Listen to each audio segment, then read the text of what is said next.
다낭성 난소 증후군이라는 것에 대해서 말씀드리겠습니다.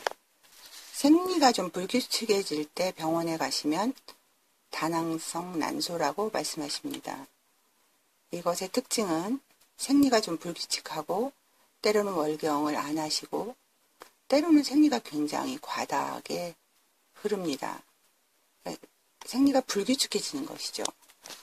만성적인 무배란은 불임과 관련이 있습니다.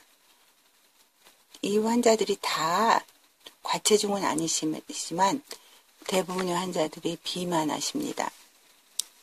또한 남성 호르몬이 과다되는 소견을 보이기 때문에 다모증, 여드름이 있으세요.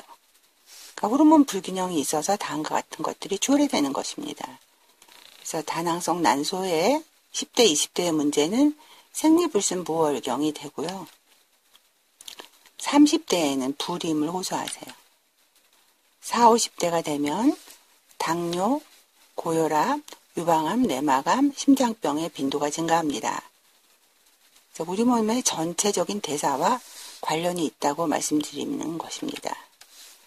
심장병이 증가되는 이유는 호르몬과 관련이 있고 또한 인슐린과 관련이 있기 때문에 심장병이 어린 시절의 다낭성 난소 증후군은 40, 50대의 심장병을 증가시킨다는 보고가 있습니다. 유방암의 관련성은 여성 호르몬이 에스트로겐이고 그것을 견제하는 호르몬인 프로제스테론입니다. 그런데 만성적으로 에스트로겐이 과도하게 노출되는 현상이 발생하거든요. 그래서 다낭성은 유방암과 관련이 있습니다. 불임이 관련이 있는 이유는 만성적인 무배란이거든요. 배란이 잘 안 돼요. 그리고 배란이 안 됨에 따라서 자궁 내벽에 비정상적인 소변을 호소하는 것입니다. 생리라는 것은 자궁에 있는 난소에서 알들이 한 50만 개 정도를 가지고 계신데 그 중에 하나씩을 생리할 때마다 쓰게 되죠. 그래서 이렇게 성숙남포가 만들어져야 되는 것입니다. 그래야지 정상적으로 생리가 이루어지는 것이죠. 그래서 생리를 하고 나면 에스트로겐 레벨이 증가되고 배란기가 지나고 나면 프로제스테론이 증가되는 것입니다. 그래서 평온한 것 같지만 우리 몸에는 이렇게 다이나믹한 호르몬 변화가 있어야지 생리가 제대로 형성되는 것이죠. 그런데 이 생리를 만들어주는 호르몬은 우리 몸 전체랑 관련이 있어요. 뇌하수체, 갑상선, 부신. 그래서 그런 것들이 종합적으로 관계를 해서 난포 하나가 커져서 배란이 되는 것이에요. 알을 까고 나와야 되거든요. 근데 이런 변화가 잘 안 일어나는 것입니다. 그래서 검사를 할 때는 호르몬 검사는 피 검사로 하는 거죠.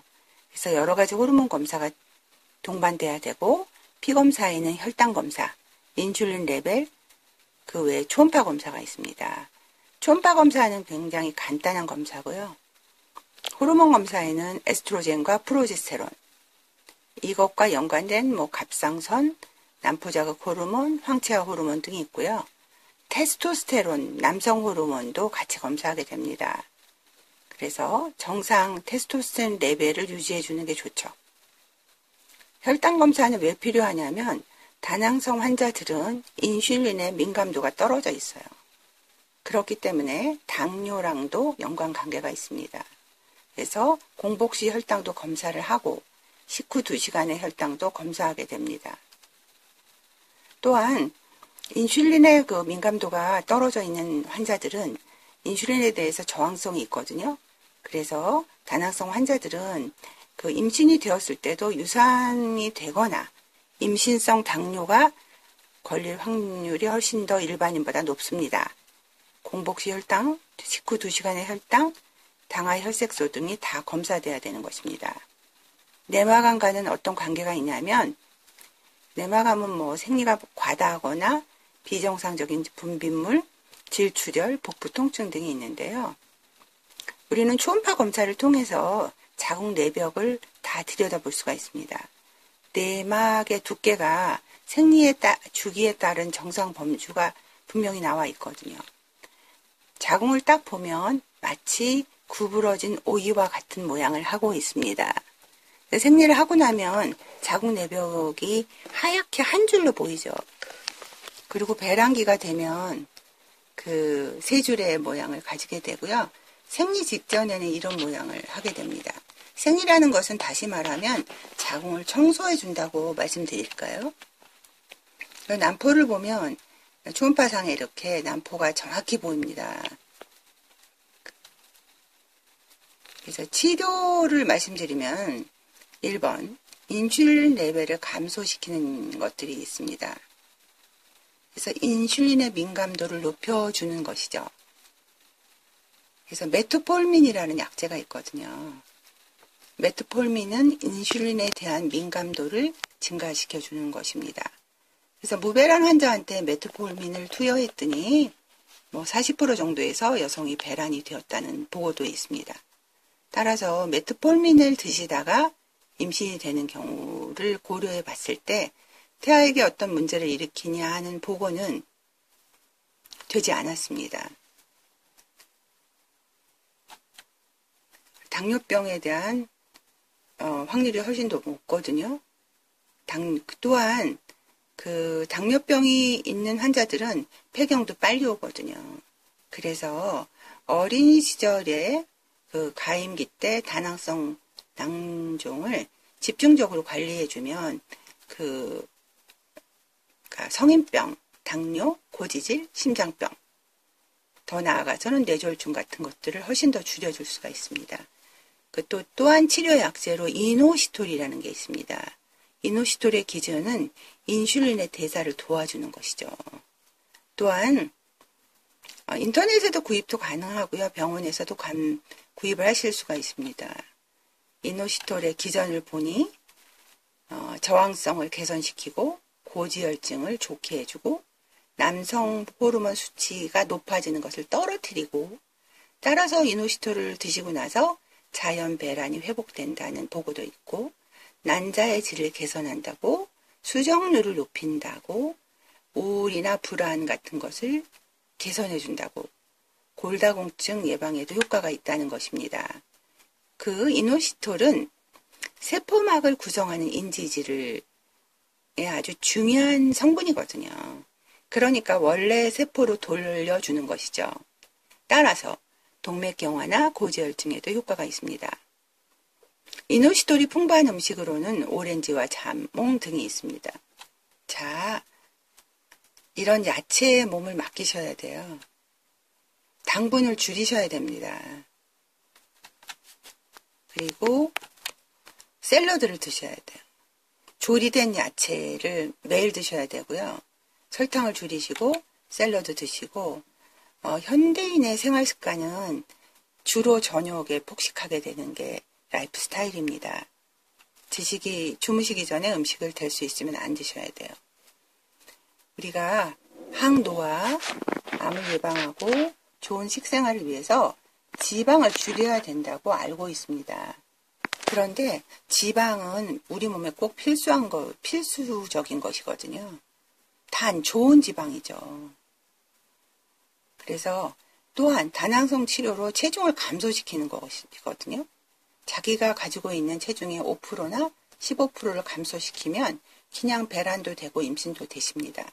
그런데 현대사회는 다 그냥 전자레인지에 그냥 돌리거나 그냥 다 먹게 다 돼 있어요. 내가 요리가 필요 없어요. 그래서 요리를 할 때도 본인이 혼자서 요리사가 돼보세요. 당분을 멀리 하셔야 됩니다. 짜장면도 달콤하고요. 떡볶이도 달콤 새콤, 닭강정도 달콤합니다. 그리고 우리 한식이 아주 주류를 이루는 떡도 굉장히 달짝지근해요. 디저트 카페에 가시면 우리를 굉장히 반겨주는 맛있는 음식들이 있잖아요. 정말 아름다운 디저트 카페. 굉장히 달콤하거든요. 그래서 쓴 에스프레소 커피와 달콤한 디저트 카페에 있는 그 아름다움은 우리를 아주 사랑에 빠지게 하거든요. 그래서 좋은 지방과 당분이 좀 줄은 음식을 드셔야지 수명도 길어지고 성인병도 피할 수 있고 유산 없이 건강한 아이를 낳을 수가 있는 것입니다. 좋은 지방, 탄수화물. 나쁜 지방을 갑자기 안 드시는 게 쉽지 않아요. 그래서 고기를 막 드실 때 뭐 리피다운이라는 지방을 밖으로 제거하는 약재도 있고요. 탄수화물을 갑자기 버리기가 쉽지 않거든요. 탄수화물 흡수 억제제로 제로메이트 같은 것들이 있습니다. 저 먹이 피라미드를 보면 가장 밑에 있는 곡류나 이런 탄수화물을 좀 줄이라는 거죠. 가장 위에 있는 지방을, 좋은 지방을 드시라는 것입니다. 그래서 좋은 지방의 예로 코코넛, 아보카도, 아몬드, 햄프시드 같은 것들이 있습니다. 또한 호르몬이랑 관련이 있는데요. 영수증의 잉크, 배기가스, 그리고 무심코 이렇게 입에 물고 있는 플라스틱 물건들, 그리고 이런 통조림 같은 거에 들어있는 호르몬이 우리 몸을 교란시키죠. 디저트 카페의 아름다움은 우리를 가만히 놔두지 않습니다. 생활 패턴을 좀 바꿔야 돼요. 어디 가나 먹을 것이 있거든요. 어디 가나. 어디를 가나. 그리고 특히 우리나라는 전화 한 통 하면 그냥 집에 모든 물건이 오거든요. 먹을 것부터 시작해서. 피자를 이렇게 쉽게 배달해서 먹을 수 있는 나라는 세계 없을 것 같아요. 그러니까 피자를 이렇게. 미국에서 피자를 그렇게 쉽게 집에서 배달해서 먹을 수 없어요. 그렇게 생활이 낙낙치가 않거든요. 대한민국처럼 치킨이나 피자, 보쌈, 그냥 집으로 다 들어오잖아요. 전화 하나 하면. 그래서 생활 패턴을 좀 바꾸는 게 다낭성 낭종을 치료하는 자가치료법입니다. 움직여야 됩니다. 복근을 조여야 되고, 자, 몸이 자꾸 이렇게 되거든요. 이렇게. 그러면 배란도 안 돼요. 그래서 옛말에 마른 장작이 오래 타고 결혼할 때, 저렇게 마른 새댁이 임신할 수 있을까 하시는 분들은 임신이 잘 되거든요. 그래서 부잣집 맏며느리 같은 느낌은 임신이 잘 안 돼요. 처지면 쌓입니다. 또한 다낭성은 유전인가요? 이렇게 물어보시는 분들도 있어요. 근데 다낭성은 출생 시에는 좀 저체중이 많으세요. 또한 저체중아로 태어나고 고인슐린증이 있으세요. 그리고 지질에서 콜레스테롤에서 비정상적인 소견을 보입니다. 그래서 사춘기 때 이런 환자들은 성조숙증이 되세요. 키가 안 크고 유방이 빨리 발달되고 배가 나오죠. 이런 것들은 그냥 가만히 앉아있는 TV, 스마트폰. 과거에는 음식점에 가면 어린애들이 굉장히 산만했거든요. 근데 요즘에는 다 공부를 하고 계세요. 그리고 사내아이도 유방이 나오고 여자아이들은 키가 물론 10년 사이에 가장 키를 많이 키운 나라가 대한민국이에요. 그런데도 요즘에 성조숙중 아이들이 굉장히 많습니다. 그래서 다낭성은 고지혈증, 심장질환과 연관이 있고 불임과도 연관이 있다는 사실입니다. 운동을 해서 근육을 만들어야 되거든요. 그래서 운동은 본인이 좋아하는 것을 하시면 됩니다. 지속적으로. 누구나 이런 날씬한 허리 라인을 원하죠. 그렇지만 다낭성 환자들이 복부 비만이 많으세요. 체중을 감소시키는 것이 자연 치료인 것입니다. 심혈관의 위험도가 증가된다는 것이죠. 체질량 지수, 허리둘레, 공복혈당, 지질수치, 혈압 같은 것을 다 체크해야 돼요. 그래서 헤모글로빈 A1C도 같이 체크하라고 얘기되고 있습니다. 생활 습관을 교정해서 라이프 스타일을 교정하면 체중이 감소된다는 사실이죠. 그리고 이제 생리 주기를 교정하는 방법으로는 그 호르몬제를 씁니다. 호르몬제를 써서 마치 생리 상태의 호르몬 상태를 만들어 드리는 거예요. 그리고 피임약을 쓰는 경우도 있습니다. 생리 주기에 자연적인 생리 주기처럼 호르몬제를 써서 그 주기대로 만들어 드리는 거예요.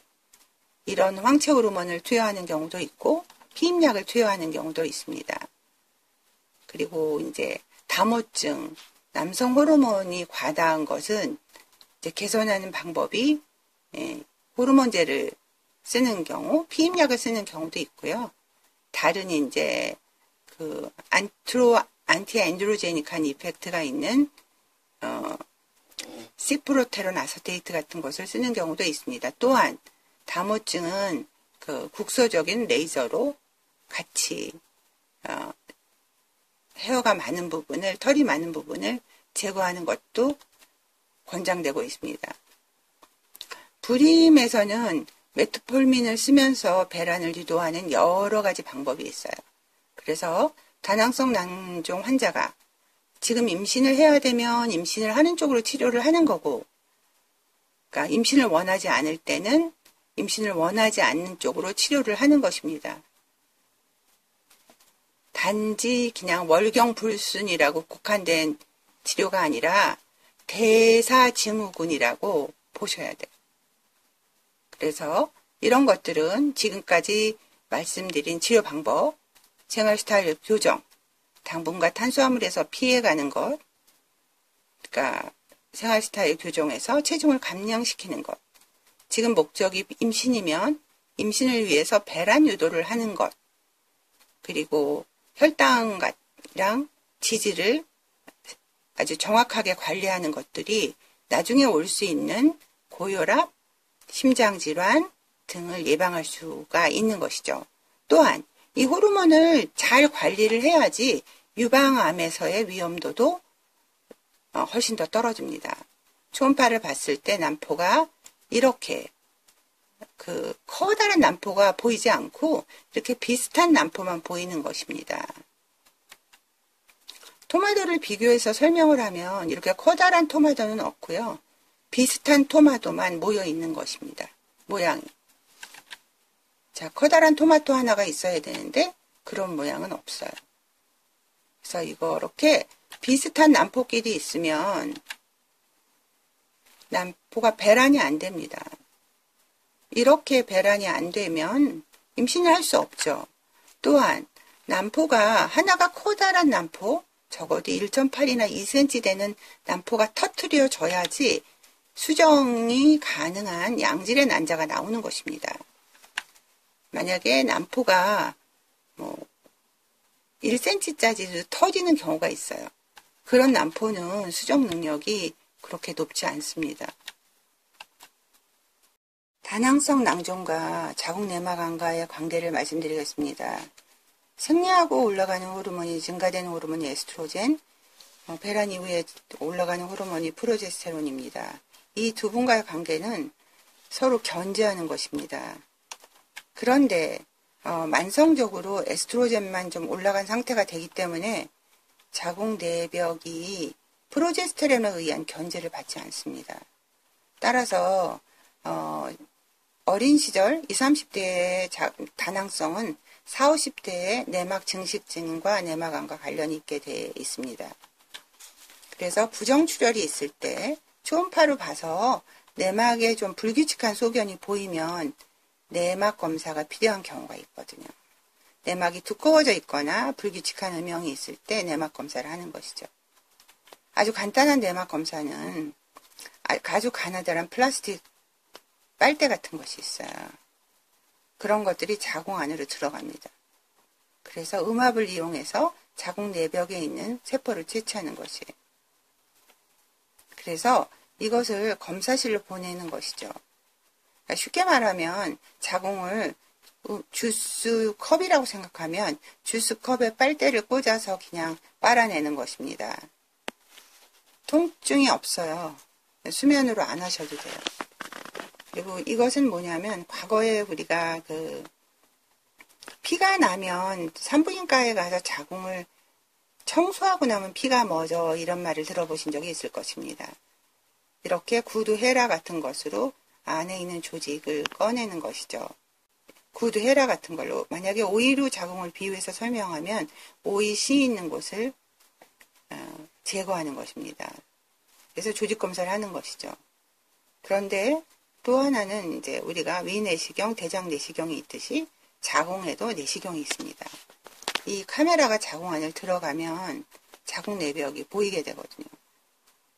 그래서 이렇게 원래 자궁 내벽은 엠보싱 화장지 같아요. 굉장히 아름다우세요. 이렇게 불규칙한 음영이 있으면 이것은 분명히 떼어서 조직 검사를 해야 되는 것입니다. 정리해서 말씀드리면 피검사, 임상 증상이 있는 생리불순, 다무증 등이 임상 증상이 있고 과체증인 환자들을 진단할 때 초음파, 호르몬 검사 등을 통해서 진단을 하고 이것의 치료 요법으로는 생활 스타일 교정, 그리고 임신을 원하는 경우에는 배란 유도, 그리고 지질이나 탄수화물, 혈당 등을 정확히 조절해 주는 것이 성인병의 어떤으로 이완되는 것을 막을 수가 있는 것입니다.